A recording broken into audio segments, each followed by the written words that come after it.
नमः।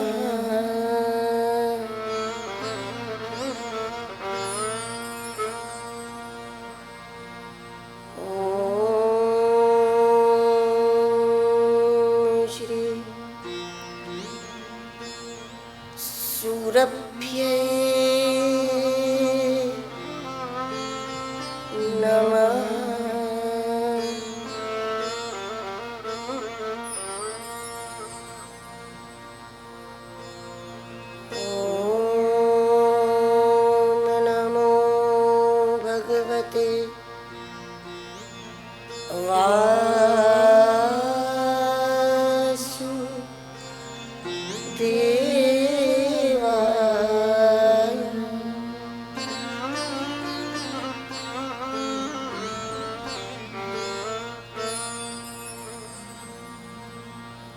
ओंकारं बिन्दुसंयुक्तं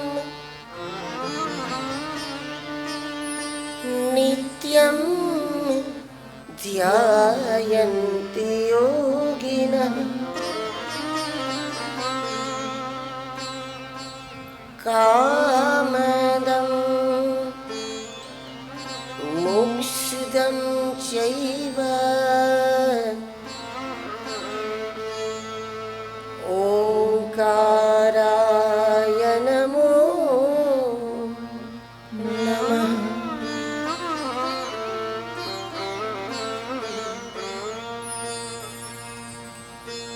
श्रीनाथादिगुरुत्रयं गणपतिं पीठत्रयं भैरवं सिद्धोखं बटुकत्रयं पदयुगं दूतीक्रमं मण्डलम्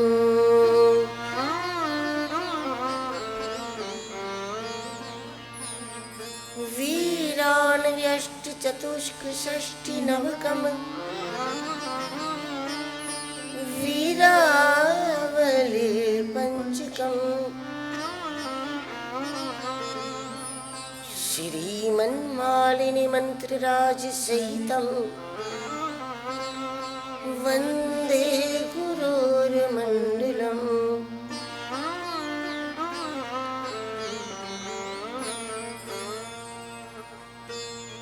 अतुलितबलधामं हेमशैलाभदेहं दनुजीवन् कृशानं ज्ञानिनाम् अग्रगण्यम्।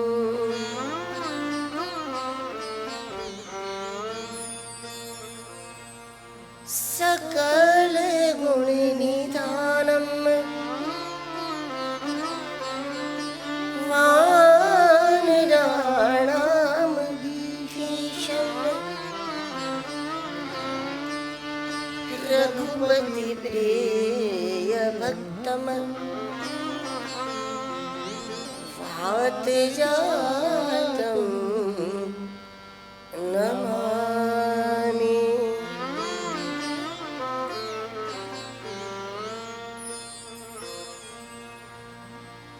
नमो देव्ये महादेव्ये शिवाय सततं नमः। नमः प्रकृत्यै भद्रायै नियता प्रणता स्मता।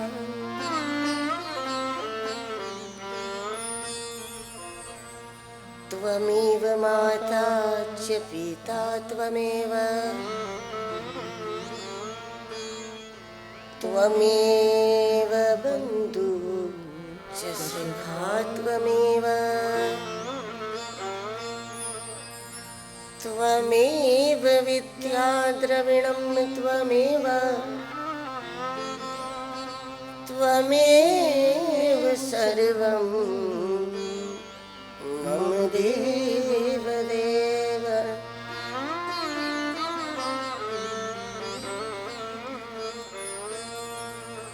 श्री सद्गुरुनाथ महाराज की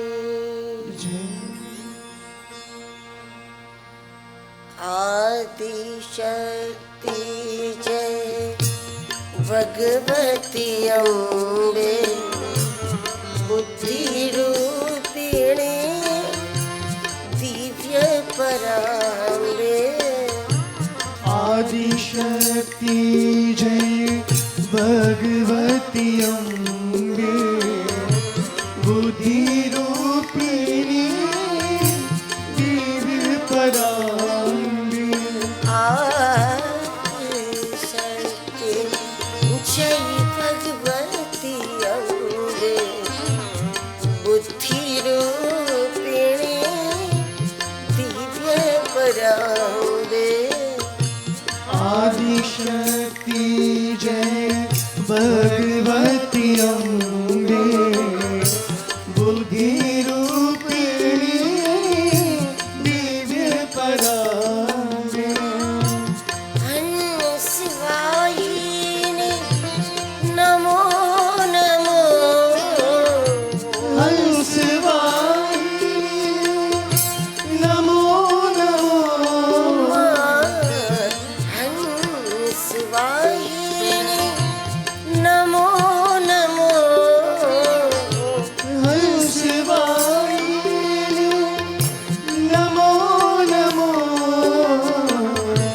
कमलासनी जय नमो नमो कमलासिनी जय नमो नमो नमो नमो कमलासनी जय नमो नमो कमलासिनी जय नमो नमो सिंहवाहिनी नमो नमो सिंहवाहिनी नमो नमो सिंहवाहिनी नमो नमो सिंहवाहिनी नमो नमो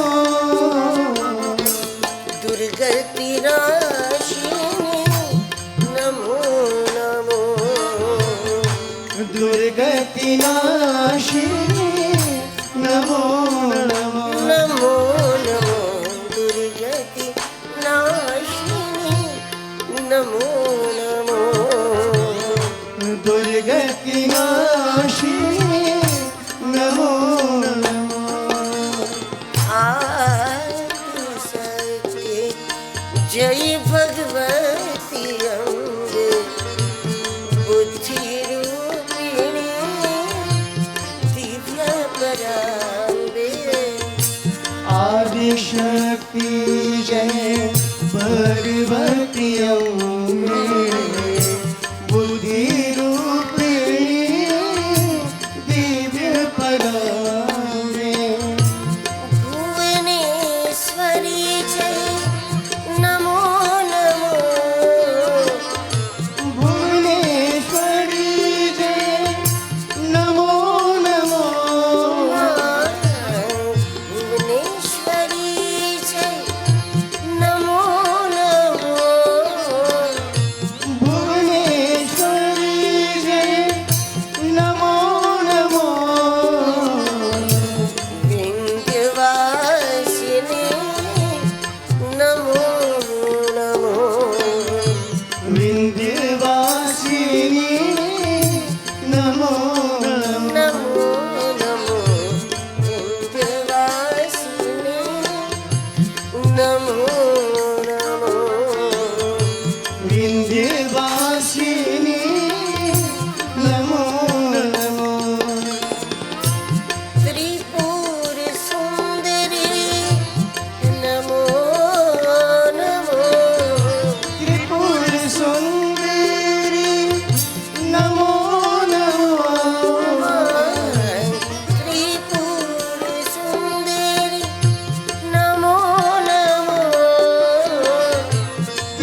नमो नमो नमो नमो महालक्ष्मी जय नमो नमो महालक्ष्मी जय नमो नमो आदि शक्ति जय भगवती अम्बे बुद्धि रूपिणी दिव्य पराम्बे आदिशक्ति जय भगवती अम्बे बुद्धि रूपिणी दिव्य पराम्बे शिवा शिवाय नमो नमो शिवा शिवाय नमो नमो शिवा शिवाय नमो नमो शिवा शिवाय नमो नमो नारायणी जय नमो नमो नारायणी जय नमो नमो नमो नमो नारायणी जय नमो नमो नारायणी जय नमो नमो चिदानंदमय नमो नमो चिदानंदमय नमो नमो ज्योतिर्मय जय नमो नमो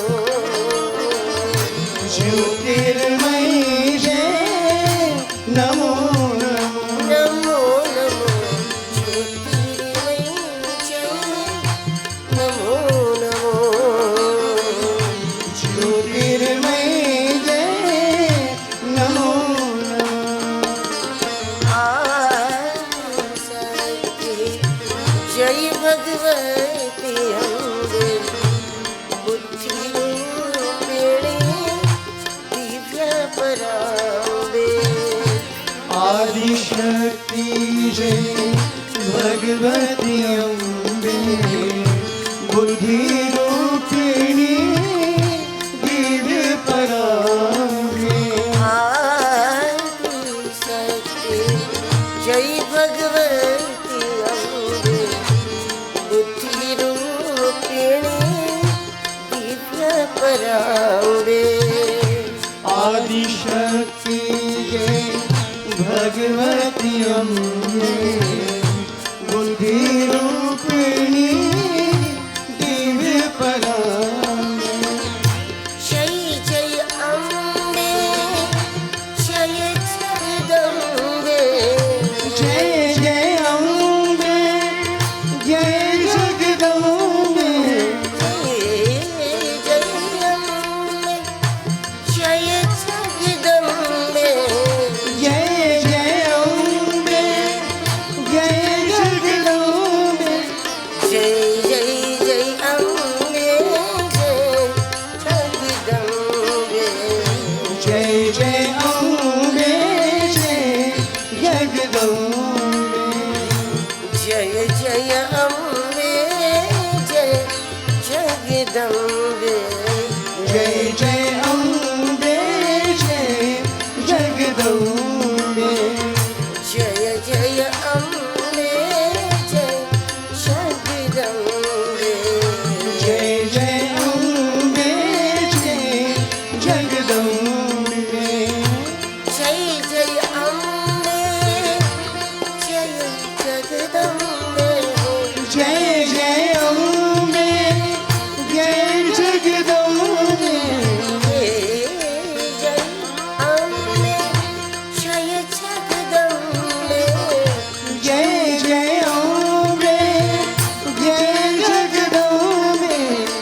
जय अम्बे जय जगदम्बे जय जय अम्बे जय जगदम्बे सर्वमंगल मांगल्ये शिवे सर्वार्थ साधिके शरण्ये त्र्यंबके गौरी नारायणे नमोस्तुते।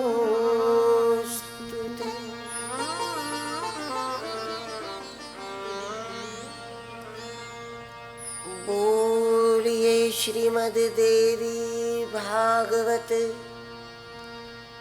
महापुराण की, श्री नागबाई मात की।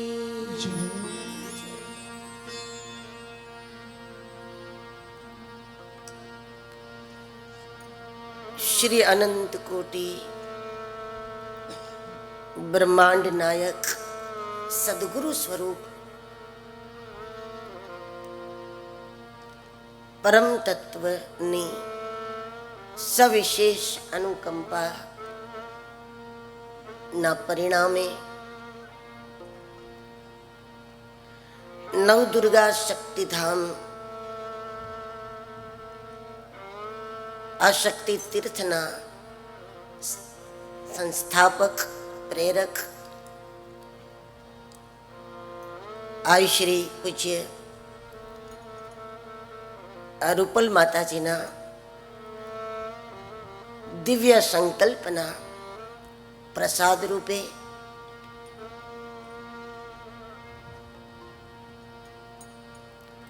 ગીર ક્ષેત્રમાં આયોજિત શ્રી પંચ અગ્નિ અખાડાના સભાપતિ અને આપણા સૌના એક શ્રેષ્ઠતમ માર્ગદર્શક એવા પૂજ્યપાદ શ્રી મુક્તાનંદજી બાપુ, श्री महंत परमेश्वरानंद जी महाराज जी,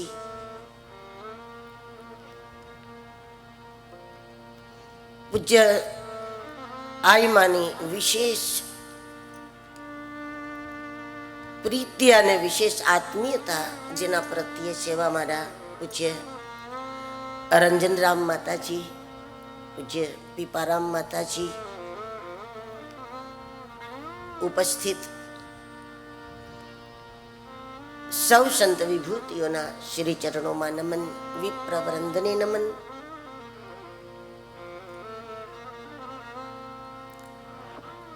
અને આયમાના આદેશ માર્ગદર્શન અને પ્રેરણા અનુસાર રામપરાની ભૂમિને એક સુંદર દિવ્ય દેવાલયના રૂપમાં અને આ સુંદર આયોજનના રૂપમાં આકાર આપવામાં જે કોઈ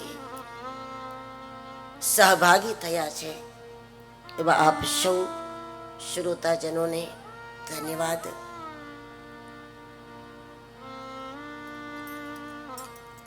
श्रीमद् देवी भागवत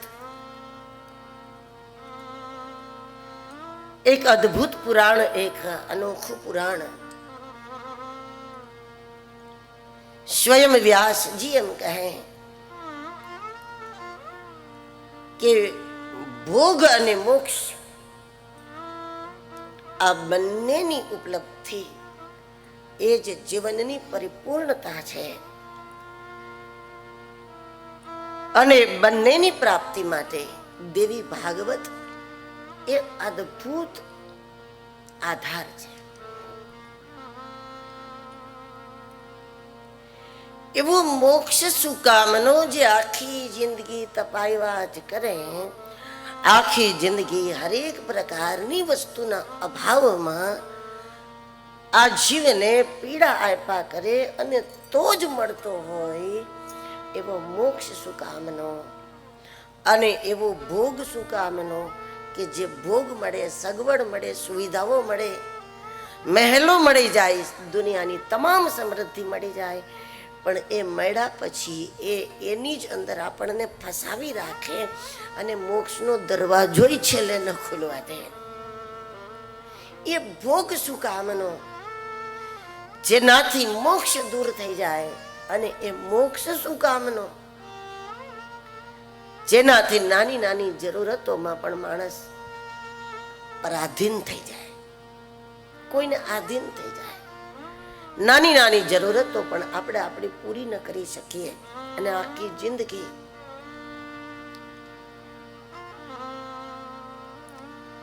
માણસ તપતો જ રહે, તપતો જ રહે, તપતો જ રહે અને બધી જ પ્રકારની સગવડનો અભાવને એ સહન કરતો રહે. ન તો સારું જમે, ન તો સારું પહેરે, ન તો સારી રીતે ઘૂમે ફરે, ન તો સારા વાહનમાં બેસે. આખી જિંદગી તપે તપે ને તપે અને તો જ મળે એવો મોક્ષ શું કામનો, જે બધી રીતે સળગાવી નાખ્યા પછી મળતો હોય તો એ મોક્ષ શું કામનો. અને એવો ભોગ શું કામનો કે જે ભોગમાં પડ્યા પછી માણસ માટે મોક્ષ દૂર દૂર થઈ જાય અને દુર્લભ થઈ જાય.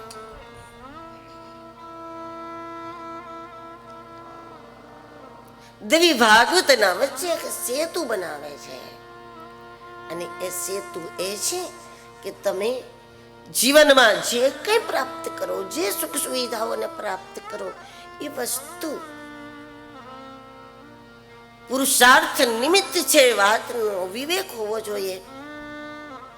પણ હકીકતમાં મને જે કઈ સુખ સુવિધાઓ પ્રાપ્ત છે એ સુખ સુવિધાઓ એ જગદંબાનો પ્રસાદ છે. એમ જે તમામે તમામ પ્રકારના સુખને ભગવતીના પ્રસાદના રૂપમાં જ જોવે, ભગવતીના પ્રસાદના રૂપમાં જ સ્વીકારે અને જગદંબાના પ્રસાદના રૂપમાં જ જે દરેક સુખ સુવિધાને ધારણ કરે તો આખું જીવન એ આવશ્યક વસ્તુના અભાવમાં તપે પણ નહીં અને અંતે પ્રાસાદિક સુખ છે એ કોઈ દિવસ મોક્ષથી વંચિત ન રાખે.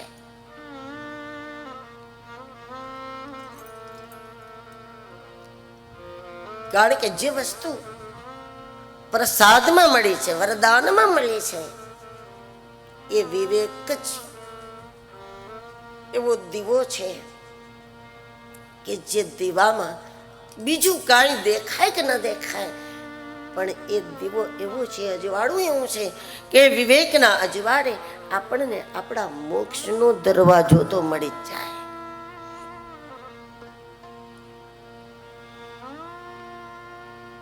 મહાભારતમાં કથા છે, પાંડવોને લાક્ષાગૃહમાં કેદ કરી દેવામાં આવ્યા અને કૌરવોને એમ હતું કે એને પાછળથી નીકળાય એમ છે, પણ કદાચ એને એ દરવાજો તો કોઈ સંજોગે મળશે નહીં, આગળના દરવાજેથી નીકળી નહીં શકે અને તમામે તમામ જ્વલંતશીલ પદાર્થોથી બનાવેલો આ મહેલ છે અને જરાક આ બાજુથી આગ લાગશે, આ બાજુથી નીકળી નહીં શકે અને બીજા દરવાજાની એને ખબર નહીં હોય.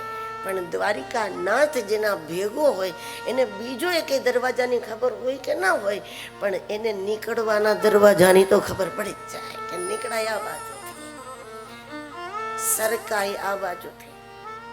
એ મોક્ષનો દરવાજો એને દેખાય જ જાય જેના પાસે વિવેક છે. દેવી ભાગવતમ શાસ્ત્રમ પુરાણમ ભોગ મોક્ષદમ. દેવી ભાગવત માટે લખો પુરાણમ, આ એવું પુરાણ છે, પુરાણમ ભોગ મોક્ષદમ. ભોગ મતલબ વિલાસિતા નહીં, ભોગ મતલબ સુખ સુવિધાઓની ગુલામી નહીં, પણ અહીંયા ભોગનો અર્થ છે કે આ શરીરને જે જોઈએ, આ 5-6 ફૂટના ટુકડાને જે જોઈએ, એ રોટી માટે, એક મર્યાદા માટે, 2 ચીજોને પ્રાપ્ત કરવા માટે માણસ પરાધીન ન થઈ જાય, એ ગુલામ ન થઈ જાય, એ કોઈને વશ ન થઈ જાય. એનું નામ ભોગ. એની આવશ્યકતાઓ, એની જરૂરતો છે, એની જરૂરતો એને સ્વમાનપૂર્વક પ્રાપ્ત થતી રહે. એ પ્રકારનો ભોગ જગદંબા પ્રસાદના રૂપમાં પ્રદાન કરે. અને એની સાથે સાથે જીવનમાં દેવી ભાગવત છે, સત્સંગ છે, જેના પરિણામે એક વિવેક જાગતો રહે. કાયમના માટે એ વસ્તુનો ખ્યાલ રહે, મને જે પ્રાપ્ત છે એ મારા ભાગ્યની દેન નથી, એ જગદંબાનો પ્રસાદ છે. મને જે મળ્યું છે એ મારા પુરુષાર્થનું પરિણામ નથી. માણસનું પુરુષાર્થ તો અવળું પરિણામ આપી શકે. આપણે બે કામ કરીએ, આપણે કામ ધંધો કરીએ અને એનાથી સારું પરિણામ આવે છે, આપણને મળી જાય છે કંઈક ને કંઈક, એ પણ જગદંબાની કૃપા સિવાય બીજું કાંઈ નથી. કારણ કે મહેનત તો દુનિયા આખી કરે છે, પણ કેટલાયને પુરુષાર્થ કરવાના કારણે પણ ડૂબી ગયા. ધંધો નતા કરતા ત્યારે સુખી હતા, ધંધો ચાલુ કરે ને માણસ ડૂબી પણ જાય. અને એને પૂછીએ કે તમે કેમ ગરીબ થઈ ગયા, તમે કામ ધંધો નથી કરતા, તો એ કહી શકે કે અમે નતા કરતા ત્યારે સુખી હતા, પણ જે કર્યું એમાં કઈ પ્રાપ્તિ થઈ નહીં. અને એ પુરુષાર્થ જ જો માણસનો નિષ્ફળ જાય તો હતું એ પણ બધું જાય. તો જે પ્રાપ્તિ છે એ પુરુષાર્થનું પરિણામ નથી, જે પ્રાપ્તિ છે મારા ભાગ્યની દેન નથી, પણ મને જે પ્રાપ્ત છે એ જગદંબાનો પ્રસાદ છે. કોઈ પણ સુખને પ્રાસાદિક રૂપે જોવાની આદત પાડશો તો એની મેળે મેળે એની માત્રા વધે જશે. અને પ્રાસાદિક સુખ અહંકાર ન કરાવે, પ્રાસાદિક સુખ અવિવેક ન કરાવે, પ્રાસાદિક સુખ માણસને બેફામ ન બનાવે, પ્રાસાદિક સુખ ને માણસ બરબાદ ન કરે. પ્રસાદીનો નાનકડો ટુકડો હોય તો કેટલો સાચવીએ છીએ આપણે, અને કેટલો વ્યવસ્થિત ઉપયોગ કરીએ છીએ. કારણ કે ભાગ્યના સુખને માણસ વેડફી શકે, મહેનતના સુખને માણસ ભોગ વિલાસમાં વેડફી શકે, પણ પ્રાસાદિક સુખને ક્યારેય કોઈ વેડફી ન શકે. કારણ કે પ્રસાદનો એક પેડો પણ આપણે કેટલા મોઢે પહોંચાડીએ છીએ, એના કણે કણનો આપણે સદુપયોગ કરી રહ્યા છીએ. કારણ કે પ્રાસાદિક વસ્તુ છે. મળેલી સુખ સુવિધાને જો ભગવતીનો પ્રસાદ માની લઈએ તો એ વિવેક જગદંબા જ આપી દે કે માણસ એમાં બેકાબુ ન બને, એને બરબાદ ન કરે, એનો દુરુપયોગ ન કરે, અને પોતાના જ દેહ માટે એને સતત વાયપરા ન કરે.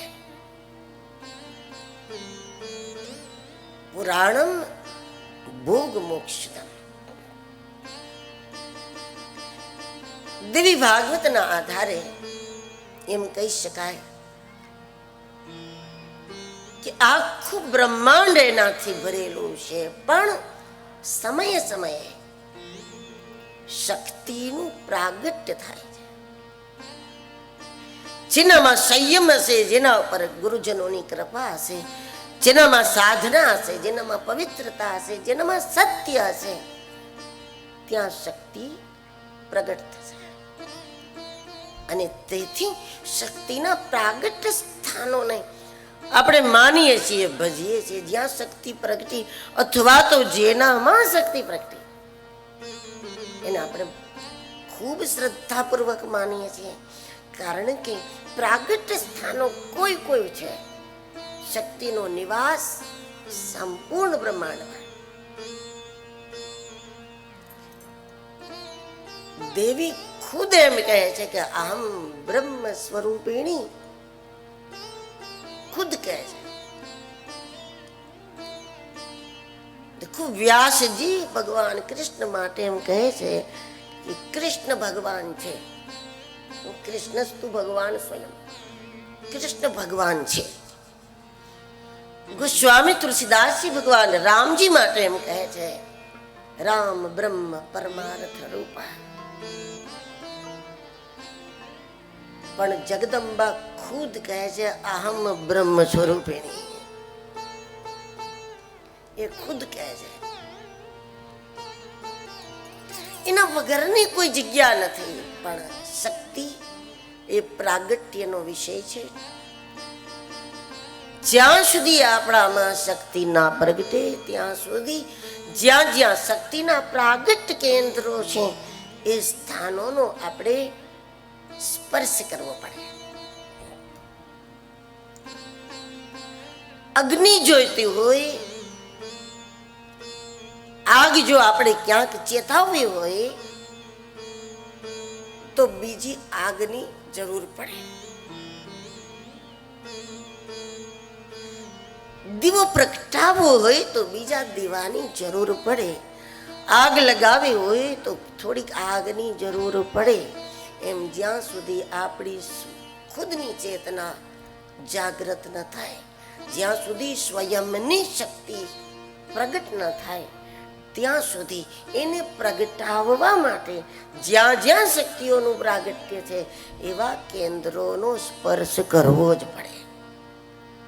શારીરિક રૂપે, માનસિક રૂપે, વૈચારિક રૂપે શ્રદ્ધાપૂર્વક એ સ્થાનોને અપનાવવા જ પડે જ્યાં એનું પ્રાગટ્ય છે. કારણ કે દીવા વગર દીવો પ્રગટશે જ નહીં. આપણી અંદર જો આપણે કોઈ શક્તિને જગાડવી હોય, ભીતરની આત્મચેતના જગાડવી, એ જ મૂળ હેતુ છે દેવી ભાગવતનો. પણ પોતાના ભીતરની ચેતના જો જગાડવી હોય તો જેમ દીવો ચેતાવવા દીવો જોઈએ છે, એમ આપણી આત્મચેતનાને જગાડવા માટે પણ આપણે જ્યાં જ્યાં ચેતના પ્રગટી છે એના સ્પર્શ વગર બીજો કોઈ ઉપાય જ નથી.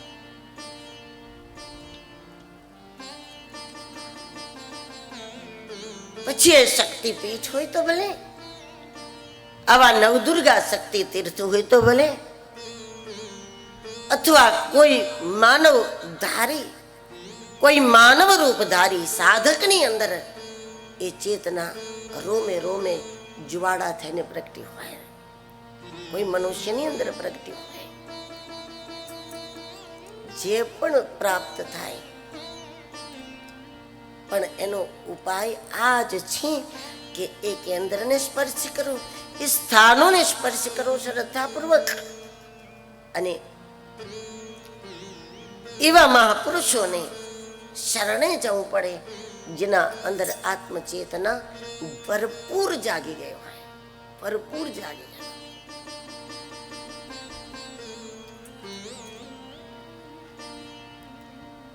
દેવી ભાગવતનો મૂળભૂત વિષય છે આ. પોતાની આત્મચેતના જાગે. સંપૂર્ણ દેવી ભાગવત,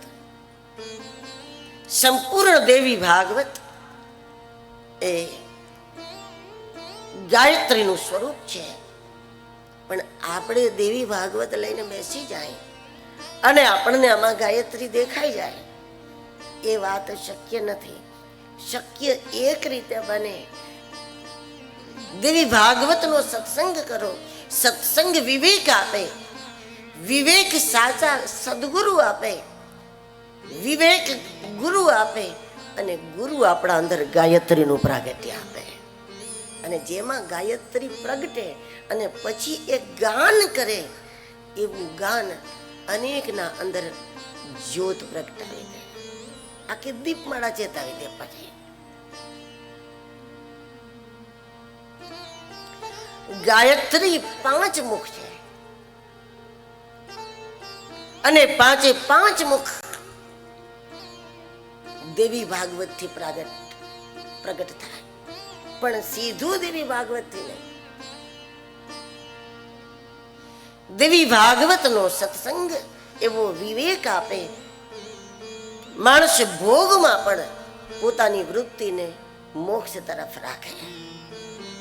જ્યારે ભોગમાં હોય ત્યારે પણ જેની વૃત્તિ મોક્ષ તરફ લાગેલી હોય.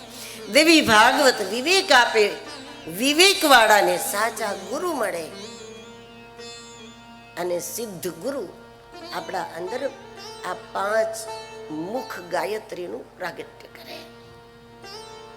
અને એ 5 મુખ ગાયત્રી જગદંબાની તેજ શક્તિ, વિચાર શક્તિ, દ્રવ્ય શક્તિ, પ્રતિકાર શક્તિ અને આનંદ શક્તિ, આ પાંચે પાંચ જેનામાં પ્રગટી જાય અને પછી જેનામાં ગાયત્રી ગુરુ કૃપાએ પ્રગટી હોય એ જ્યારે ગાન કરે તો એના દ્વારા થતું ગાન અનેક જ્યોતને પ્રગટાવી શકે.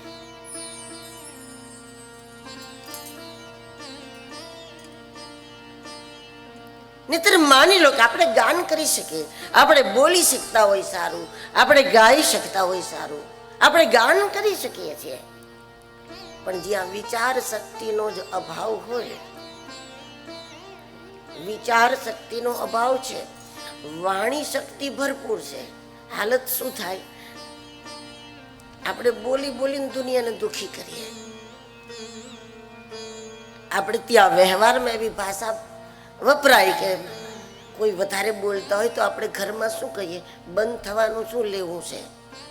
આપણે કહીએ ને બંધ થવાનું શું લેવું, કારણ કે માણસ લાકડીથી મારીને પણ એટલી પીડા ન પહોંચાડી શકે જેટલી હદે માણસ જીભથી મારીને પીડા પહોંચાડે. એનો મતલબ એ થાય કે એના અંદર ગાન તો છે, એ ગાન મતલબ વાણી એના પાસે ભરપૂર છે, પણ એમાં વિચાર વસ્તુનો અભાવ છે, વિચાર શક્તિનો અભાવ છે. અને વિચાર શક્તિ વગરની વાણી એ રોગ છે. શાસ્ત્રકારો એને બોયલા ન કે, ગોસ્વામી તુલસીદાસજી પરશુરામજી માટે શબ્દ બોલ્યા છે, ભૃગુપતિ બકહી કુઠાર ઉઠાઈ. જ્યારે ભગવાન રામના સામે પરશુરામજી વિવેક ચૂક્યા છે અને વિવેક ચૂકીને રામને જ્યારે બેફામ બોલતા થઈ ગયા પરશુરામજી, તુલસીદાસજીને ગમવું નહીં, એમણે આવા મહાપુરુષ માટે શબ્દ વાપર્યો છે, ભૃગુપતિ બકહી. પરશુરામજી બોલ્યા નહીં, પણ પરશુરામજી બકા છે. ભૃગુપતિ બકહી કુઠાર ઉઠાઈ, ભૃગુપતિ બકહી કુઠાર ઉઠાઈ. જેમાં ગાયત્રી જાગે ને ત્યાર પછીનું ગાન એનું જ નામ સત્સંગ. પણ ગાયત્રી પંચમુખ છે અને પાંચે પાંચ મુખ શક્તિના, એ પાંચે પાંચ સ્વરૂપ શક્તિના એનું કેન્દ્ર સદગુરુ છે. એનું કેન્દ્ર શિવ છે, સિદ્ધ છે, સદગુરુ છે. શિવથી જ તમામ શક્તિઓ પ્રગટે, એટલે કે સિદ્ધથી જ તમામ શક્તિઓ પ્રગટે, સદગુરુથી તમામ શક્તિઓ પ્રગટે. અને પાંચે પાંચ રૂપ જ્યારે ખોલી જાય અને ત્યાર પછીનું ગાન એને જ ગાન કહી શકાય. અને પાંચ શક્તિ છે, તેજ શક્તિ, વિચાર શક્તિ, દ્રવ્ય શક્તિ, પ્રતિકાર શક્તિ અને આનંદ શક્તિ. પોતાની અંદર વિચાર કરો તો ખ્યાલ આવે કે આ પાંચમાંથી કયા વિટામિન ઘટે છે, આ પાંચમાંથી શું ઘટે છે. આપણી વાતનો પ્રભાવ નથી પડતો તો તેજ શક્તિ ઘટે છે.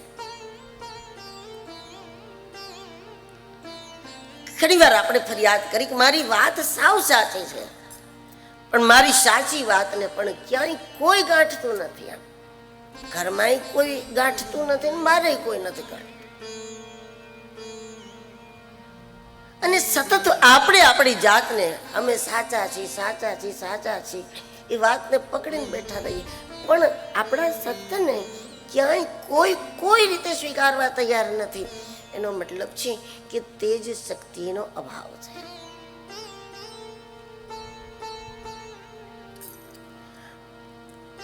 અથવા પ્રભાવ પડે છે આપણામાં, પણ આપણામાં વિચાર શક્તિનો અભાવ હોવાના કારણે એ પ્રભાવ ટકતો નથી. કોઈ આપણી સામે આવે ને ત્યારે આપણે એના પ્રભાવમાં આવી જાય અને પછી એનો એ પ્રભાવ ધીરે ધીરે નીકળી જાય.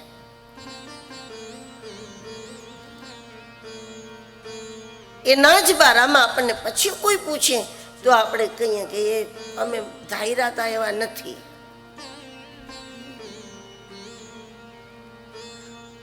અમે માનતા હતા શું ને આ નીકળા શું, અમે કેવા જાણતા હતા ને કેવા, તો એનો મતલબ પ્રભાવ તો પડ્યો જ, પહેલી જ વારમાં પ્રભાવ પડ્યો, પણ એ ફર્સ્ટ ઇમ્પ્રેશન લાસ્ટ ઇમ્પ્રેશન સુધી પહોંચી જ નહીં, કારણ કે એના વચ્ચે જે પ્રભાવ ઓસરી ગયો, અને ઓસરી જવાનું કારણ એના ઉપર એનામાં વિચાર શક્તિનો અભાવ છે.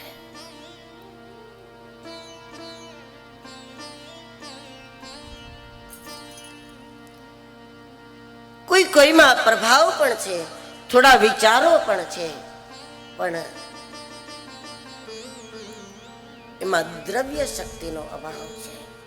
દ્રવ્ય શક્તિનો અભાવ કેને કહેવાય? સમય આપણી પાસે ન હોવું એનું નામ લક્ષ્મીની કૃપાનો અભાવ. સમય ન હોવું તે. ઘણા મહાપુરુષો છે એની પાસે કાંઈ ના હોય, જ્યારે પણ જો કાંઈ ના હોય, પણ જ્યારે એ કોઈ કામને હાથમાં લે ત્યારે પ્રકૃતિ એની મદદમાં ઊભી રહી જાય આવીને. આને કૃપા કહેવાય. સમયે હોવું તે કૃપા છે. આપણા ખિસ્સામાં કેટલું છે, આપણા કબાટમાં કેટલું ભર્યું છે, આપણી બેંકોમાં કેટલું પડ્યું છે, એના ઉપરથી નક્કી ન થાય કે આપણે કેટલા માલદાર છીએ, પણ નક્કી એના ઉપરથી થાય કે આપણી પાસે મોકે છે કે નહીં. સમય વ્યવસ્થા, આનું નામ ભગવતીની કૃપા કહેવાય. સમય હોવું. સમાજમાં એવા અનેક ધનવાનો છે જેની પાસે ઘણું છે, પણ છતાં એ મોકે એમ કે બરાબર આજે જ બેંક બંધ છે, હમણાં જ આ બાજુ આમ થઈ ગયું ને હમણાં તેમ. એટલે સમય ના હોય, મોકે ના હોય. મારે યજ્ઞ તો કરવો છે પણ બરાબર અત્યારે જ આ તકલીફ પડી. અને કૃપા એને કહેવાય કે એના યજ્ઞ ટાઈમે જ ધાર્યું ના હોય ત્યાંથી એને આવી ગયેલું ભાઈ, એનું નામ કૃપા.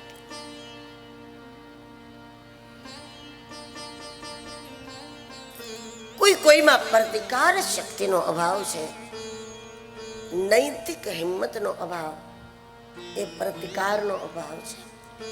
સાચા સમયે સાચી વાત કરવાની હિંમત એ પ્રતિકાર શક્તિ છે. ઘણા લોકો એવા રીતે પણ ખોટા કામમાં જોડાઈ જાય છે કે એનામાં ના કહેવાની હિંમત નથી. એને ખબર છે કે ખોટું જ છે. કેટલા ખોટા કામ રાવણે કર્યા હશે, પણ વિભીષણમાં ત્યાં સુધી હિંમત નહોતી, જ્યાં સુધી હનુમાનજી ન મળ્યા, સદગુરુ ન મળ્યા ત્યાં સુધી.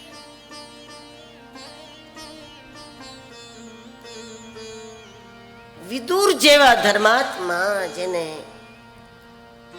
જેના માટે ખુદ દ્વારકાધીશ એમ કહે કે મને વિદુર બહુ વાલા છે, મને પાંડવો બહુ વાલા છે. આવા ધર્માત્મા વિદુર યુદ્ધના પહેલા સમજી લીધું કે હું મારે અહીંયા ન રહેવું જોઈએ, કારણ કે આ ખોટું થાય છે. પણ ખુલીને વિદુર એટલો વિરોધ નથી કરી શક્યા જે રીતે એને કરવો જોઈએ. છતાં એટલી માનવતા એમને દેખાડી કે પોતે હટી ગયા. પ્રતિકાર એ શક્તિ છે. ખોટા કાર્યમાં હું નહીં જોડાઉં, પરિણામ જે આવે તે આ ખોટું છે, એમાં હું સાથે નથી. પરિણામ જે આવે તે આ પ્રતિકાર કરવાની શક્તિ. અને કોઈમાં આનંદ શક્તિનો અભાવ હોય છે કે બધું છે, કાંઈ ઘટતું નથી, પણ ખબર નહીં એને મજા નથી આવતી, આનંદ નથી આવતો. નથી ઘરમાં મજા આવતી, નથી બહારે મજા આવતી, નથી મંદિરમાં મજા આવતી, નથી કથામાં મજા આવતી, મજા જ નથી આવતી ટૂંકમાં ક્યાંય. એ આનંદ શક્તિનો અભાવ. સદગુરુ જેના ઉપર કૃપા કરે એમાં ગાયત્રી જાગે. સત્સંગથી વિવેક, વિવેકથી ગુરુ, ગુરુથી ગાયત્રી અને ગાયત્રીથી ગાન. આખો ક્રમ દેવી ભાગવત આપે.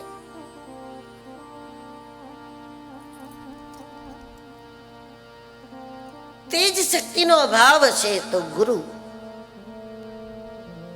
આપણા દ્વારા સૂર્યની આરાધના કરાવશે. વિચાર શક્તિનો અભાવ હશે તો ગુરુ આપણા દ્વારા સરસ્વતીની આરાધના કરાવશે. અથવા આપણા વતી એ સરસ્વતીને પ્રગટ કરશે. જરૂરી નથી હોતું કે શિષ્ય જ સાધના કરે. મોટે ભાગે સિદ્ધ ગુરુઓ એમના વતી બધું જ કરી લેતા હોય. રામચરિત માનસમાં મહારાજ દશરથજીના ઘરમાં સંતાન નહોતું, પણ એના માટે યજ્ઞ થયો. એ યજ્ઞમાં મહારાજ દશરથજી યજમાન થઈને નથી બેઠા. એના માટે ગુરુદેવ વશિષ્ઠજી યજમાન બનીને બેઠા.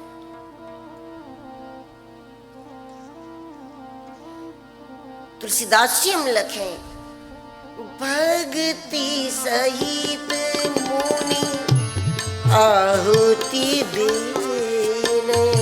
ભક્તિ સહિત મુનિ આહુતિ દે. પ્રગટે અગ્નિ ચરુ કરલીને. પ્રગટે અગ્નિ ચરુ કરલી. જ્યાં પણ ગુરુ નિષ્ઠાનો અભાવ હશે ત્યાં ગુરુ શિષ્ય પાસે સાધના કરાવશે. અને જ્યાં જ્યાં નિષ્ઠાની પરિપૂર્ણતા હશે ત્યાં ગુરુ શિષ્ય પાસે સાધના નહીં કરાવે, પણ ગુરુ ક્યારે કરી લેશે એની શિષ્યને ખબર પણ નહીં પડવા દે.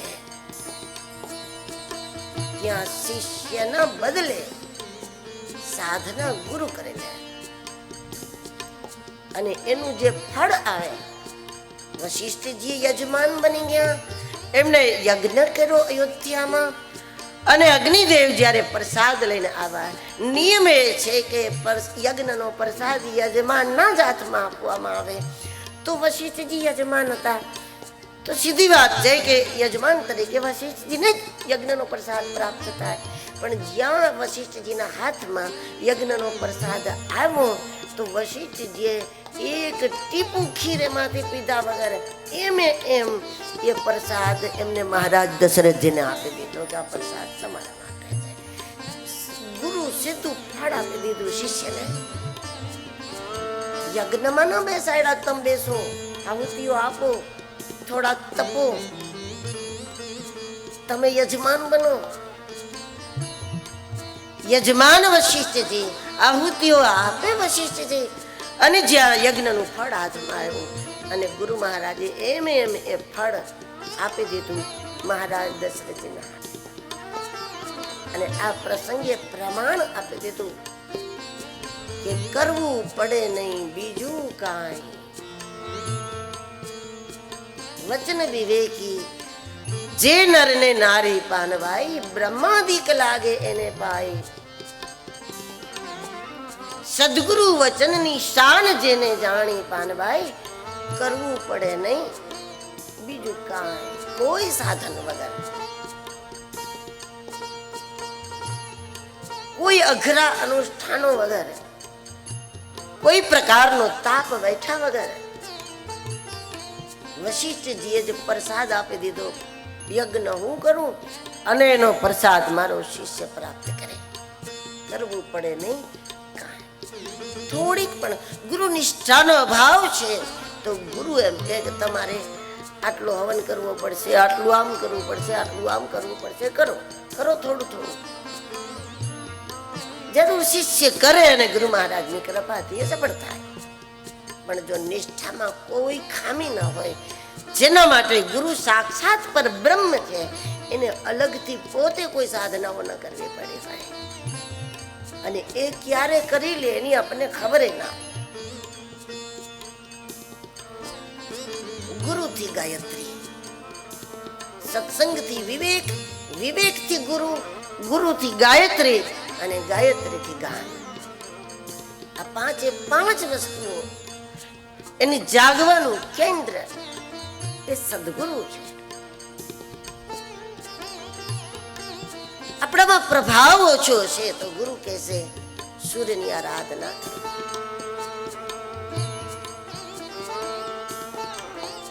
વિચાર શક્તિનો અભાવ હશે તો ગુરુ કહેશે સરસ્વતીની સાધના કરો. ગાતા શીખો, વગાડતા શીખો, સાધના કરો. વીણા વાદિની આવો, વીણા વાદિની આવો, વીણા વાદિની આવો, વીણા વાદિની આવો, વીણા વાદિની આવો, વીણા વાદિની આવો, સુર લઈ તાલ ગીત બન જાઓ, સુર લે તાલ ગીત બન જાઓ, સુર લઈ તાલ ગીત બન જાઓ, સુર લે તાલ ગીત બન જાઓ, વીણા વાદિની આવો, વીણા વાદિની આવો, વીણા વાદિની આવો, વીણા વાદિની આવો, આ જાગે અંબર ધરતી જાગે, જાગે અંબર ધરતી જાગે, જાગે અંબર ધરતી જાગે, જાગે અંબર ધરતી જાગે, मानवता हो सबसे आगे, मानवता हो सबसे आगे, मानवता हो सबसे आगे, मानवता हो सबसे आगे, ऐसो राग सुनाओ, वीणा वादिनी आओ, वीणा वादिनी आओ,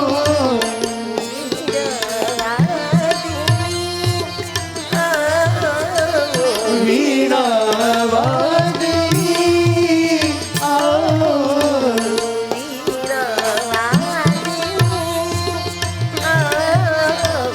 वीणा वादिनी आओ, सुर लय ताल गीत बन जाओ, सुन ले ताल गीत बन जाओ, सुर लय ताल गीत बन जाओ, सुन ले ताल गीत बन जाओ, वीणा वादिनी आओ, वीणा वादिनी आओ,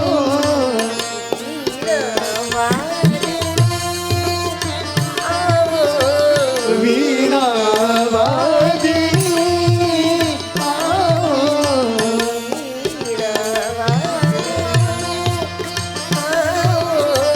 वीणा वादिनी आओ,